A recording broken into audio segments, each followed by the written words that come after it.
परीक्षा एक ऐसा शब्द जिसको सुन के इस संसार के अधिकतर लोग भयभीत हो जाते हैं। कारण क्या है?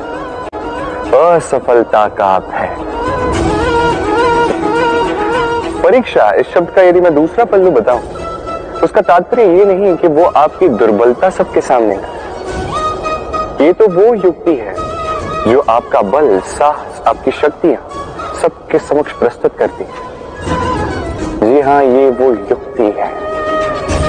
आप स्वयं कभी देखिए, परीक्षा के समय आपके भीतर के ऐसे गुण निखर के आते हैं, कुछ ऐसी शक्तियां प्रकट होती हैं जिसके विषय में आप स्वयं अनजान थे, है कि नहीं? तो इस परीक्षा से भयभीत होना बंद कर दीजिए। विश्वास के साथ, निडरता के साथ इसका सामना कीजिए। दिन के अंत में ये परीक्षा आपको केवल निखारेगी, आपको और श्रेष्ठ बनाएगी। तो आइए और मेरे साथ प्रेम से कहिए, राधे राधे। जल में तैरना किसे नहीं भाता।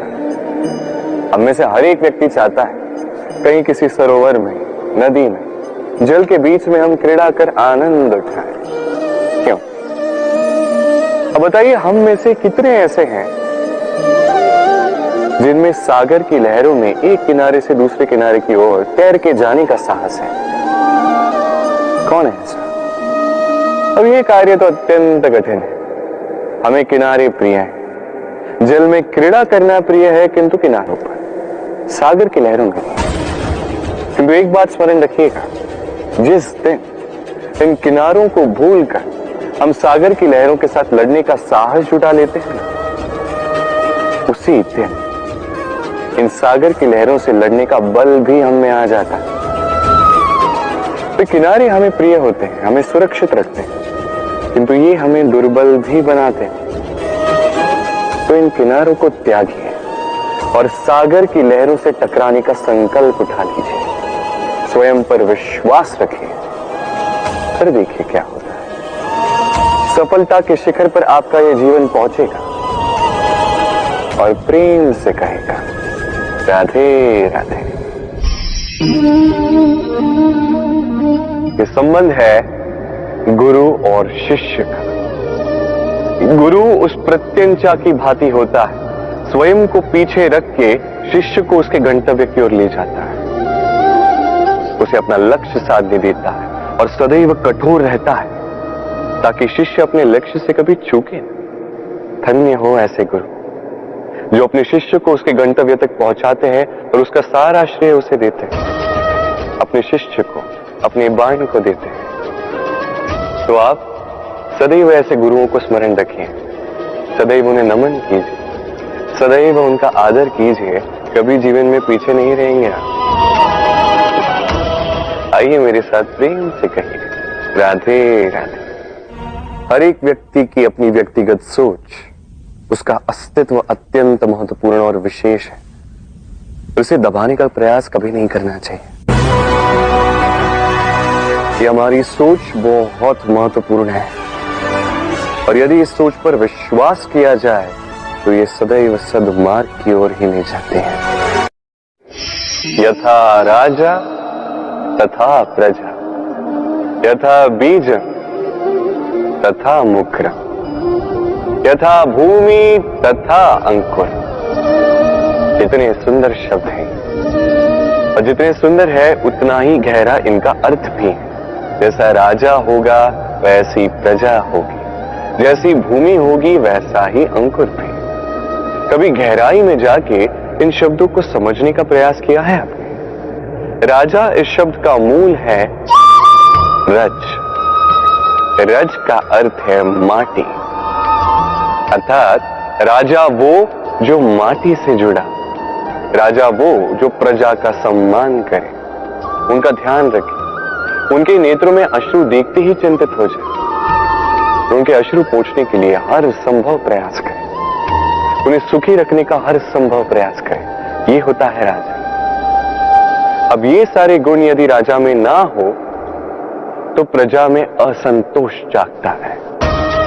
ये असंतोष विद्रोह का रूप लेता है और विद्रोह किसी भी रूप में विनाशकारी ही होता है। तो राजा को प्रजा का ध्यान रखना चाहिए और प्रजा को भी राजा में विश्वास रखना चाहिए, उसका अनुकरण करना चाहिए। जब ये दोनों साथ आएंगे तभी ये शासन स्थिर होगा, तभी ये देश नियंत्रण में होगा।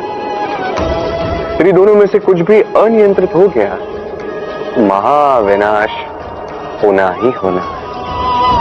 तो राजा अपना कर्म करे, प्रजा अपना धर्म निभाए और मेरे साथ प्रेम से कहे राधे राधे।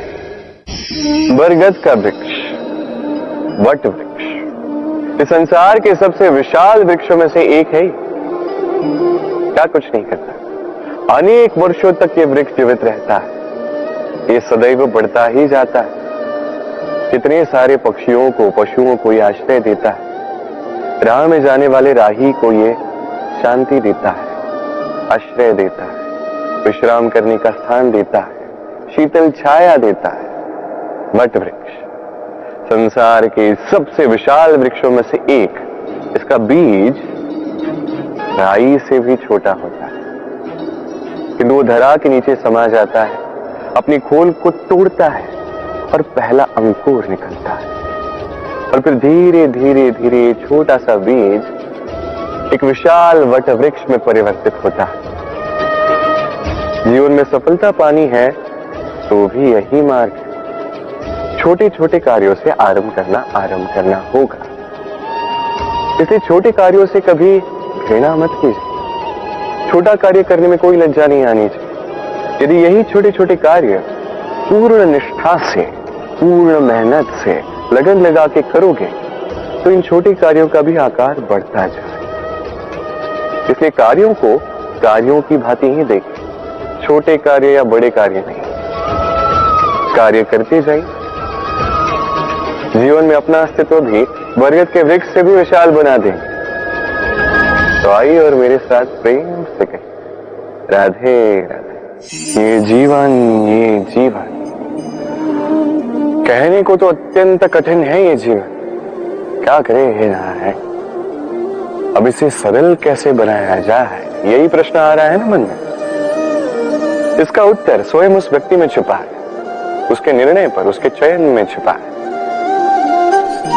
अब जीवन के ये कठिन क्षण जो होते हैं, ये उस प्रसंग की भांति होते हैं जैसे आप चल रहे हैं और अचानक से पांव में कांटा चुभ जाता है। अब व्यक्ति क्या करेगा? कोई ऐसा व्यक्ति भी होता है जो उस पीड़ा के कारण, उस पीड़ा के भय के कारण पीछे हट जाता है। कोई ऐसा व्यक्ति भी हो सकता है जो उस चोट को ठीक करने में समय व्यर्थ कर जाएगा। कितना पूछो। ऐसा व्यक्ति भी हो सकता है जो उस कांटे को उठाकर उसका उपयोग कील की भांति करे, दीवार पर उसे लगाए, उस पर कोई सुंदर सा चित्र लगाए जिससे उस दीवार को और सुंदर बनाया जा सकता है। यही जीवन के साथ भी होता है। अब देखिए, जीवन कठिन है या बहुत कठिन है, ये महत्वपूर्ण नहीं है। उसे सरल बनाने के लिए आप क्या करते हैं, ये अधिक महत्वपूर्ण है।